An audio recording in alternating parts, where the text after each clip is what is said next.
The streets of Lagos were quieter than usual that rainy night, the kind of night when even the Danfo buses seemed to respect the silence. The drizzle misted the air, blurring the glow of streetlights. A black Toyota Camry eased through the slick roads of Mushin, its engine barely audible over the hum of distant thunder. Behind the wheel was a woman no older than 30, her youth betrayed by the weariness carved into her face. Her black scarf clung to her damp cheeks, partly hiding the tears that streamed endlessly, like a river refusing to dry. Her eyes were red and swollen, not just from hours of crying, but from the silent fracture of something deep within, something irreparable. She had driven in circles for hours, the weight of the decision crushing her chest with every turn. Finally, she pulled over beside a rusted dumpster near the edge of Ojawa Market, now eerily quiet, save for the rustle of littered nylon and the distant hum of a generator. The bustling hawkers and shouting traders were long gone, only shadows remained. Her hands shook violently as she opened the passenger door, fingers fumbling with the handle like they no longer obeyed her. She reached for the nylon sack, cradling it with trembling arms. It moved, barely, gently, the motion so subtle it could have been imagined. But then came a soft whimper, muffled by the folds of a worn Ankara wrapper. Inside was a newborn boy, his tiny face scrunched, his breath warm and fragile against the cold air. Her heart clenched. Her breath hitched as a sob escaped her lips. She stepped out into the misty Lagos night, clutching the sack like it was her last connection to life. The street was deserted, only the sound of rain tapping on zinc roofs, the distant bark of a hungry dog, and the hum of faraway traffic filled the air. She hesitated. Every cell in her body screamed to stop. But it was done. With a final, shuddering breath, she knelt and placed the sack gently beside the bin. Her voice broke as she whispered, "Forgive me." She lingered, paralyzed by the weight of what she was leaving behind, then turned, fled into her car, and disappeared into the rain-soaked darkness. But someone had seen. Across the road, under a crooked, fading Coca-Cola sign that hung by a single rusted nail, an old man stirred from his tattered mat. His name was Pa Musa. Once, he had been a skilled mechanic in Ohota, known for fixing engines with hands as steady as stone. But life had a way of undoing people slowly. A factory accident, the death of his wife, and then the loss of his only child had taken everything. Now, he was a beggar, eyes clouded with age, back bent like a question mark, skin toughened by the Lagos sun and rain. Yet somehow, through all the pain, his heart had remained soft. He had slept under that signpost for over a decade, a silent witness to the endless motion of the city. He had seen drivers speed past beggars like shadows.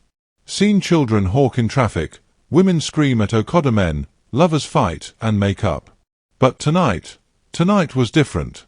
As soon as the black car disappeared into the darkness, Pa Musa pushed himself up, bones creaking, heart pounding against his thin chest.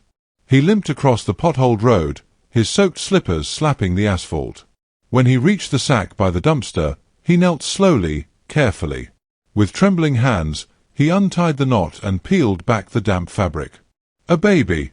A tiny, perfect baby boy with curious eyes and trembling lips.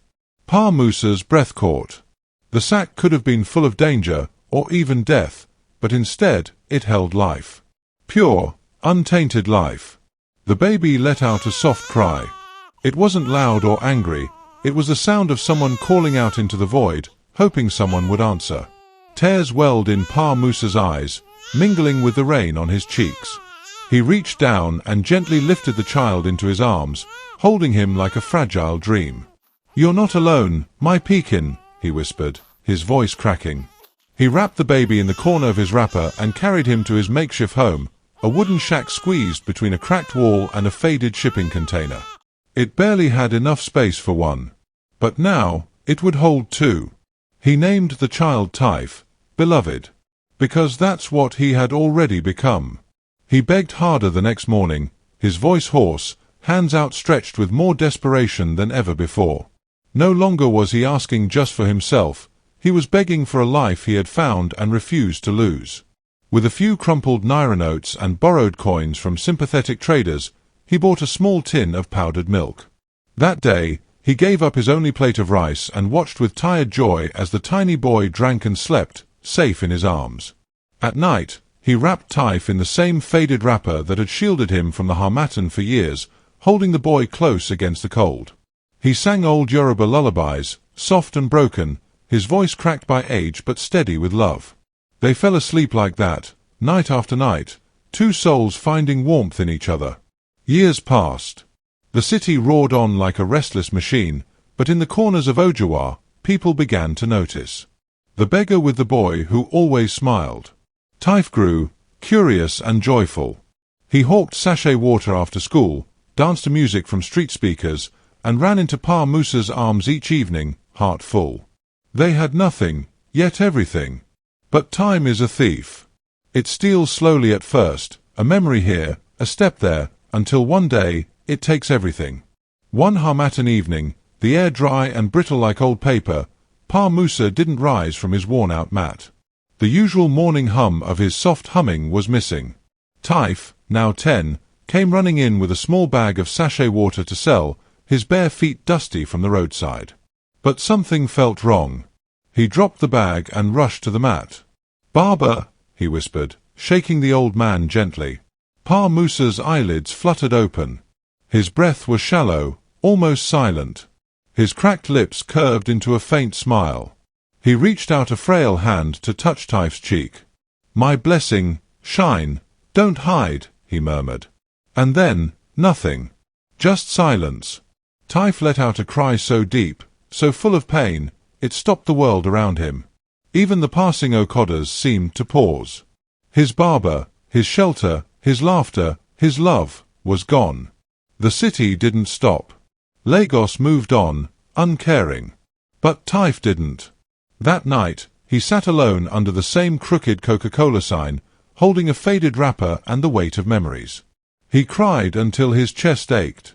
But even through the pain, something stirred inside him, not hope, not yet. But maybe, the seed of something fierce, something determined. What happens next? Will he survive without a father or mother? Watch out for the next part of the story. Like and subscribe.